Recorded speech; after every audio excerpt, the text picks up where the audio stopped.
moments later สวัสดีทุกคนยินดีต้อนรับส่องเบาเสือเมื่อนี้ก็ได้นัดกับเบาสุกไว้ไปงานบุญบังไฟเนาะคือบ้านสะพานเมืองวัดปีแข้งสวรรค์ตอนนี้กับเบาสุกก็ได้มาฮอดแล้วทุกคนสวัสดีสวัสดีฝากซองบาเสื้อด้วยทุกคนมื้อนี้บาเสื้อนัดกับบาสุกว่าจะไปเที่ยวงานบุญบังไฟบ้านสะพานมื้อนี้เพราะว่าเพิ่นแชทมาหาบาสุกว่านัดผู้สาวไว้แล้วคือแต่ละปีเนาะม่วนเนาะแต่ละปีแต่ปีนี้เฮาบ่ฮู้ว่าจักสิเป็นจังไดเนาะบังไฟนี่ฝนตกห้ามแต่มืดมากเลยทุกคนเลยแต่ละปีก็ฝนตกได้แต่ละปีอ่ะโอ้ยเผาไปได้ทุกคนเลยอย่าฝนตกห้ามอย่ามาเปิดไฟไปทุกคนมีต่อไปพอกันอยู่มาแล้วงานบุญบังไฟไปเดินทางไปในกล้องนี้บาเสื้อ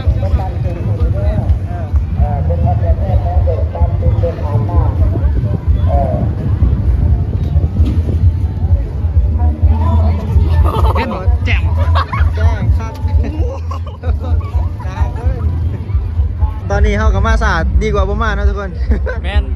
เมาหนึ่งแล้วเนาะบ่เสื้อรถเราเข้าไปแล้วบ่เห็นมาจักเทื่อแม่นก็เพิ่นมาพันคนคะแนนตะวันยังได้อยู่นี่บางวันสิขึ้นปีดอีกอันนี้บางไฟเนาะใช่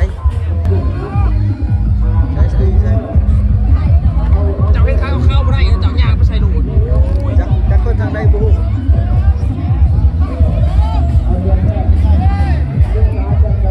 ก็มึงข้าวเนาะก่อนก่อนกันนี่ข้าวนี่เว้ยข้าวเนาะกล่องเนาะงามมาลีกล่องได้ตัวยืดกันไหนบางอย่างได้เด้อ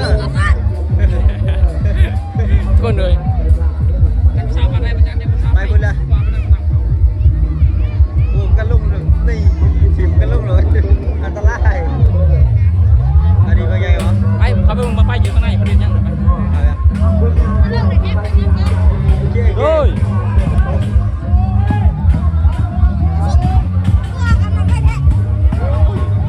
ญาติเพิ่นเอากี่ต้มใช่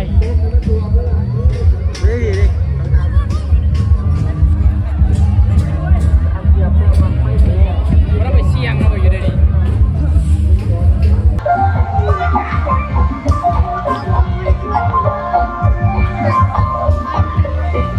นี่คือบรรยากาศของงานบุญบังไฟนะทุกคนอยู่บนเขาอันนั้น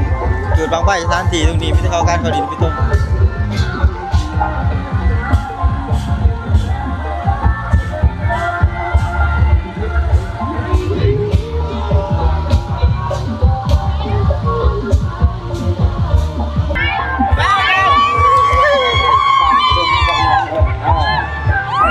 ว่าจะถ่ายรูป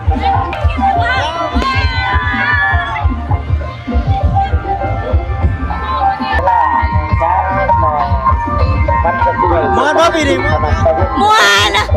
โคตรเขามวนเลยมวนบอกว่ารถตาขาวดาวแก่แล้วก็เป็นอย่างที่เราให้ดูเจ้าหน้าเจ็บมากจะคอยทำกันเอาลงไปแล้วแล้วกรรมการเอาลงไปแล้วมวนอะไรบ่นะมวนบ่มวนแล้วก็เม้นนะเป็นเรื่องราวมันจะเป็นเรื่องราวก่อนจะถึงเรื่องเรื่องแบบนี้การเตรียมเรื่องรอบก็เป็นผู้ว่าออกเป็นญาติโยมของเป็นผู้ว่าจากแม่ที่สามแม่จะแล้วดังไส้ของมัน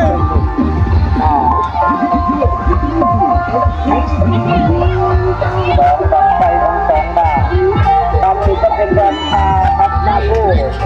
เอาไปเลยยังดังไส้ยังเอาดังไส้ยังที่ไหวตอนไหนจังหวัดไหนเลยมีความสุขมีความเจริญอำนาจองค์พ่อโดยโชคลาภอันบางเจ้าเป็นจริงทั้งนี้ก็คุณนายเขาบอกยับออกเรื่องยับออกก็ยับออกได้ลูกหลานยับออกก็ให้ยับทุกทีให้ยับทุกทีเยี่ยมใจมากออกจอดเรื่องละบ้านบ้านกินและน้องเพื่อนก็กินกันอะไรนะให้พ่อแม่พี่น้องที่ว่าอยากเข้าอยู่กับมันกันโตมาก็แล้ว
มวนอยู่ว่าปีนี้ มวนบ่เป็นบัตรเองได้ดิลิ้นปัดบัตรเองเลย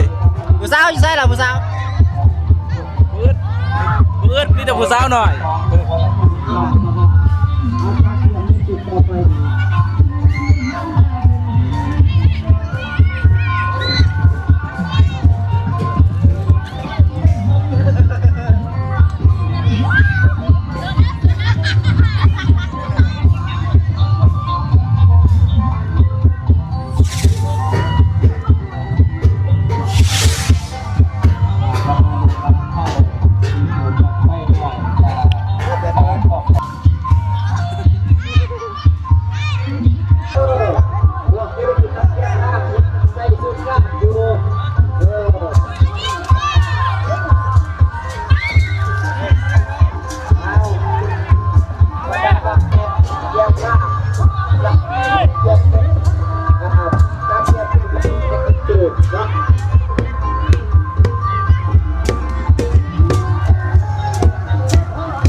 เจ้าคือร้ายแท้อีกเสีย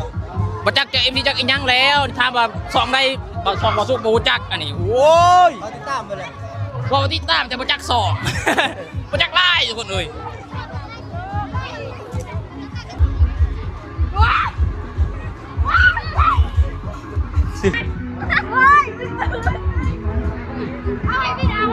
ไอ้นี่จะเป็นไฮไลท์เลยเดี๋ยว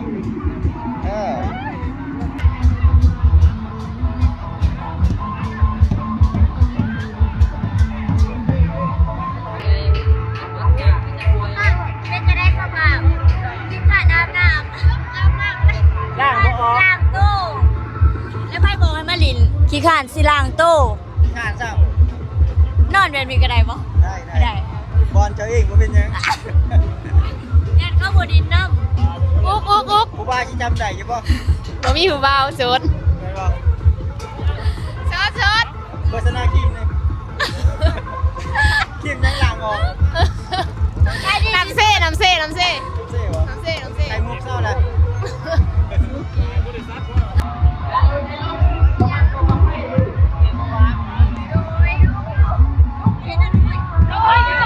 ตัวอะไร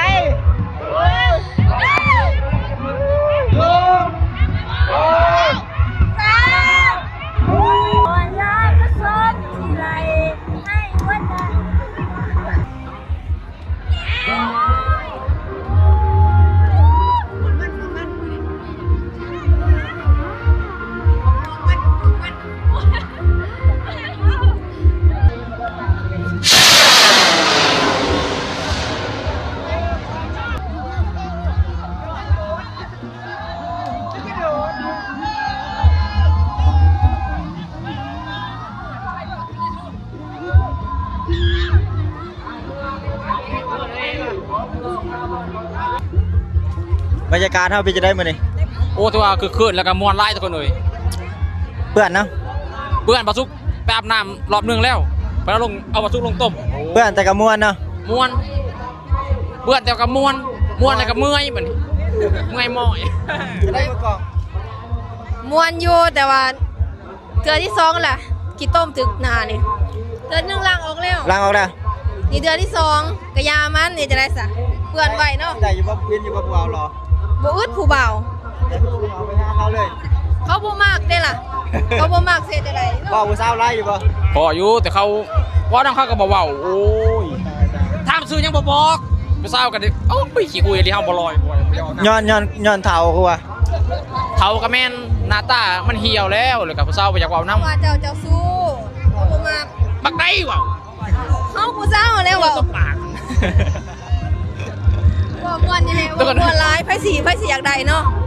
โอเคทุกคนเนาะไปหาสอดทางอื่นอีกเนาะเพื่อไปพอผู้สาวงามๆ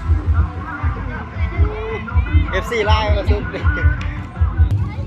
จะได้ผู้สาวอย่างเมื่อแล้วบ่ อยากเมื่อแล้ว อย่างเมื่อแล้ว อยากเมื่อแห้งแล้ว ลูกไห้แล้ว ลูกอยากกินนมแล้ว เบิ่งเลยผู้สาวลูกหนึง